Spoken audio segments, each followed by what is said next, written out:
یا اللہ رحمت نازل فرما محمد صلی اللہ علیہ وآلہ وسلم اور آل محمد صلی اللہ علیہ وآلہ وسلم پر، اور ڈال ہم پر صبر، اور جمائے رکھ ہمارے پاؤں، اور کثیر فرما ہمارے لیے اپنی عطا اور اس پر شکر گزاری۔ نوجوانوں صبر اختیار کریں کہ دنیا ساری ہی آفتوں اور مصیبتوں کا مجموعہ ہے بجز شاذ و نادر کے، سو اس کا اعتبار نہیں۔ کوئی نعمت ایسی نہیں جس کے پہلو میں مصیبت نہ ہو، کوئی خوشی نہیں جس کے ساتھ غم نہ ہو، اور کوئی فراخی نہیں جس کے ساتھ تنگی نہ ہو۔ دنیا عطا کریں اپنی زندگانی کو اور کھائیں اس میں سے جو آپ کے لیے مقسوم ہے شریعت کے ہاتھ سے، کہ وہی دوا ہے اس شے کے کھانے میں جو دنیا سے حاصل کی جائے۔ نوجوانوں جس وقت آپ مرید ہونے کے درجہ میں ہیں تو اپنا مقصوم حاصل کریں شریعت کے ہاتھ سے، اور جب آپ خاص اور صدیق بن جائیں تو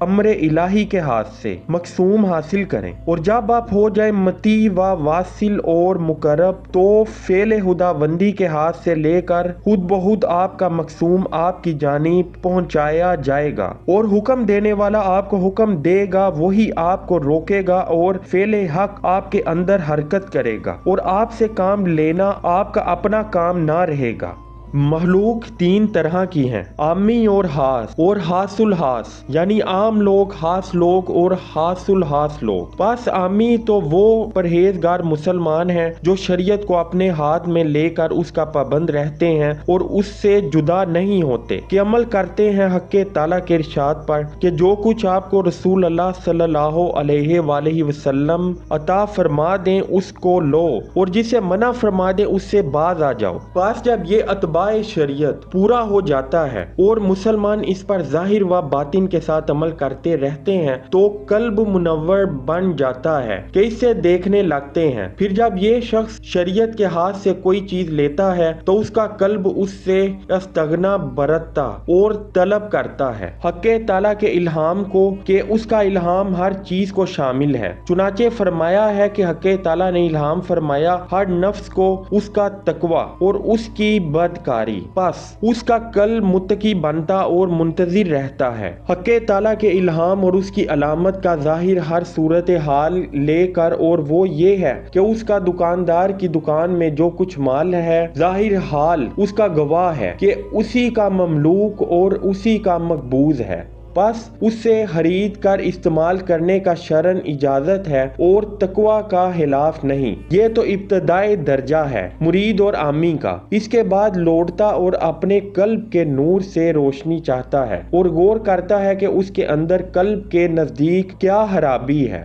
پس با استفقاء قلب اس میں کوئی مضرت، مثلاً اس کی لذت سے شہوت نفس کے قوی ہونے کا اندیشہ، یا مال مملوکہ میں غضب و رشوت سے خریدے ہوئے احتمال پاتا ہے تو استعمال سے رک جاتا ہے۔ یہ درجہ ہے خاص اور صدیق کا، اور یہ مرتبہ شرع پر عمل سے فارغ ہو کر ایمان اور توحید کی قوت کے وقت اور قلب سے دنیا اور مخلوق کے نکل جانے، اس کے جنگلوں کو قطع اور سمندروں کو عبور کر لینے کے بعد حاصل ہوتا ہے۔ اس وقت اس کے پاس صحیح شے آتی ہے، ایمان کا نور آتا ہے، رب عز و جل کے قرب کا نور آتا ہے، عمل کا نور آتا ہے، صبر کا نور آتا ہے، اور سکون و اطمینان کا نور آتا ہے۔ یہ سارا ثمر یعنی پھل شریعت کے حقوق ادا کرنے کے بعد اور اسی کے اتباع کی برکت سے حاصل ہوتا ہے۔ اور جو حضرات ابدال حاصل ہوتے ہیں یہ اول فتویٰ لیتے ہیں شریعت سے، اس کے بعد منتظر رہتے ہیں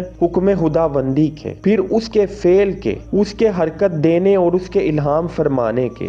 بس ان تینوں درجوں کے سوا آپ جو کچھ ہیں وہ تباہی در تباہی ہے، بیماری در بیماری ہے، حرام در حرام ہے، درد ہے دین کے سر کا، دکل ہے دین کے قلب کا، اور سل ہے دین کے بدن کی، جو مارے بغیر پیچھا چھوڑنے والی نہیں۔ اے لوگو، حق تعالیٰ اپنے طرح طرح کے تصرفات آپ کے اندر جاری فرماتا ہے تاکہ دیکھے کہ آپ کیسے عمل کرتے ہیں، آیا جمے رہتے ہیں یا بھاگ کھڑے ہوتے ہیں، آیا تصدیق کرتے ہیں یا تکذیب۔ جو شخص تقدیر کی موافقت نہ کرے گا اس کو رفیق نصیب ہوگا اور نہ تو توفیق۔ جو قضائے خداوندی پر راضی نہ ہوگا حق تعالیٰ اس سے راضی نہ ہوگا، جو دے گا نہیں وہ لے گا بھی نہیں، اور جو بوجھ نہ اٹھائے گا وہ سوار بھی نہ ہوگا۔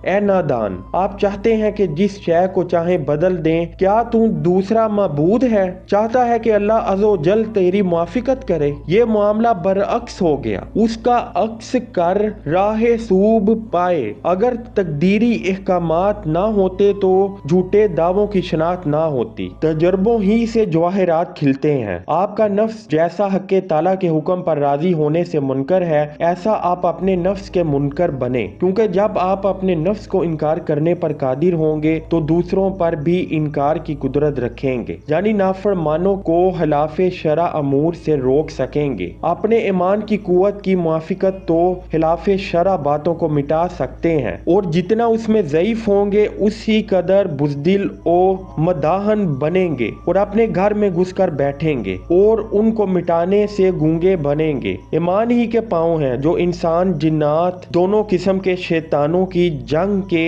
وقت جم سکتے ہیں، وہی ہیں جو بلاؤں اور آفتوں کے نزول کے وقت ثابت قدم رہ سکتے ہیں۔ آپ کے ایمان کے پاؤں کو جماؤ نہیں ہے، پس ایمان کا مدعی مت بنے، سب کو مبغوث سمجھیں اور سب کے پیدا کرنے والے کو محبوب بنائیں۔ پھر اگر وہ چاہے گا کہ ان چیزوں میں سے جن کو آپ نے مبغوث سمجھا ہے کسی چیز کو آپ کا محبوب بنا دے، تو اس کے متعلق آپ کی حفاظت رکھی جائے گی کہ وہ قلب کو حاوی ہو کر حجاب نہ بنے گی، کیونکہ اس وقت وہ محبوب بنانے والا وہ خود ہے، آپ نہیں۔ اور اس لیے نبی صلی اللہ علیہ وآلہ وسلم نے فرمایا ہے کہ محبوب بنا دی گئی ہیں میری جانب تمہاری دنیا میں سے 3 چیزیں، خوشبو، عورتیں اور تجویز کی گئی ہیں میری آنکھوں کی ٹھنڈک نماز میں۔ یہ چیزیں آپ کی محبوب بنائی گئیں مبغوث سمجھنے اور چھوڑنے کے بعد، بے رغبت ہونے اور روگردانی کرنے کے بعد۔ آپ اپنے قلب کو جملہ ماسوا اللہ سے حالی بنا لیں تاکہ پھر وہ خود اس میں سے جس چیز کو چاہے آپ کا محبوب بنا دے۔